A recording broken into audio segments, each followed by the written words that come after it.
अमरोहा में विवाहिता की संदिग्ध मौत से सनसनी, परिजनों ने लगाया दहेज हत्या का आरोप। 3 माह की गर्भवती थी महिला। अमरोहा जनपद के हसनपुर कोतवाली क्षेत्र के शाहपुर कला गांव के एक विवाहिता की संदिग्ध परिस्थितियों में मौत के बाद हड़कंप मच गया। मृतका के मायके पक्ष ने ससुराल वालों पर दहेज के लिए प्रताड़ित करने और हत्या करने का गंभीर आरोप लगाया है। घटना के बाद आरोपी परिवार के लोग घर छोड़कर फरार बताए जा रहे हैं। मृतक की चाची भावना ने बताया कि उनकी 24 वर्षीय भतीजी प्रतिभा उर्फ पिंकी निवासी निवासी निचला तारा की शादी करीबन 3 वर्ष पूर्व शाहपुर कला निवासी सोनू पुत्र चेतराम के साथ हुई थी। परिवार ने अपनी हैसियत के अनुसार दहेज में स्विफ्ट कार समेत अन्य घरेलू सामान दिया था, लेकिन शादी के कुछ समय बाद ही अतिरिक्त दहेज की मांग को लेकर प्रतिभा को प्रताड़ित किया जाने लगा। परिजनों का आरोप है कि बेटी के जन्म के बाद ससुराल पक्ष उसे ताने देता था और बड़ी गाड़ी की मांग को लेकर लगातार दबाव बनाया जा रहा था। कई बार उसके साथ मारपीट की गई और एक बार उसे घर से भी निकाल दिया गया था। बाद में पंचायत के हस्तक्षेप के बाद उसे ससुराल वापस भेजा गया। मायके पक्ष का कहना है कि मंगलवार को उन्हें प्रतिभा की मौत की सूचना मिली। मौके पर पहुंचने पर पता चला कि वह 3 माह की गर्भवती थी। परिजनों ने आशंका जताई कि दूसरी संतान भी बेटी होने की संभावना के चलते उसकी हत्या की गई होगी। हालांकि इस संबंध में अभी तक कोई आधिकारिक पुष्टि नहीं हुई है। मृतक के परिजनों ने पूरे मामले की निष्पक्ष जांच कर आरोपी के खिलाफ सख्त कानूनी कार्रवाई की मांग की है। पुलिस ने सबको कब्जे में लेकर पोस्टमार्टम के लिए भेज दिया है और मामले की जांच शुरू कर दी है।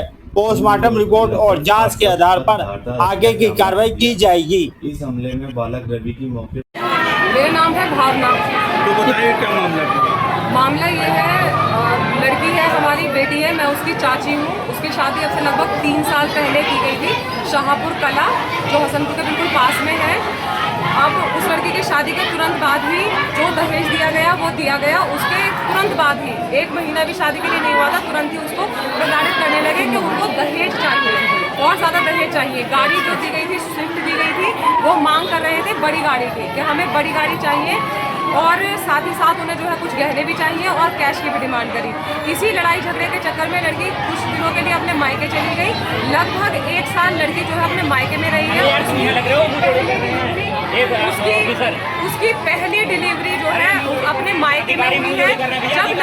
जब लड़की 3 या 4 महीने की हो गई है तब वो लड़की यहाँ आई है। वो भी पारिवारिक जब पंचायत बिठाई गई है तो पंचायत में इन लोगों ने कुछ शर्तें रखी। लड़की वाले समझौता करने के लिए तैयार हो गए। लड़की वालों के सामने शर्त रखी गई कि लड़की की माता, लड़की के पिता, लड़की के भाई लड़की से मिलने नहीं आएंगे। प्रतिभा के जो मम्मी पापा हैं, उसका जो भाई है दोनों और जो उसकी बहनें हैं दोनों, वो उससे बिल्कुल मिलने नहीं आएंगे। इस शर्त पर भी माता पिता ने अपने परिवार को बचाने के लिए, गृहस्थी बचाने के लिए लड़की को भेज दिया। अब लगभग 3 महीने बाद, लगभग 5 महीने हो गए होंगे, लड़की इस समय 3 महीने गर्भवती है। और अभी 2-3 दिन पहले इन्होंने, मुझे अभी ये एविडेंस नहीं है, लेकिन मुझे ये जानकारी मिली है कि उसके गर्भाशय की जांच कराई गई है और शायद वो लड़की होगी, इसलिए उन्होंने उस लड़की का गला घोंटकर मार दिया। पहली बेटी है, दूसरी भी बेटी है, इसलिए उसको मारा गया है। आज क्या सूचना मिली थी? लगातार मांगा जा रहा है। मुझे पड़ोसियों ने बताया कि आपके बेटी के घर में कुछ समस्या चल रही है, आप एक बार आकर के देख लीजिए। शाम के समय की बात है, लगभग 7 बज रहे होंगे। हम लोग जैसे कंडीशन में थे उस कंडीशन में यहाँ आए हैं। हमने देखा कि पूरा घर बंद है और लड़की को लावारिस लाश की तरह बाहर फेंक करके वो लोग गायब हो गए हैं। लड़की के कपड़े फटे हुए हैं, गला यहाँ उसका पूरा फटा पड़ा है सूट का, और उसके गले पर निशान है। बहुत अच्छे से गला घोट करके उसको मार के और तब बाहर डाला गया है। कोई भी फ़ोन उठाने के लिए तैयार नहीं है। एक बार कॉल उठाई उन्होंने और दोबारा फिर उन्होंने कॉल नहीं उठाई है।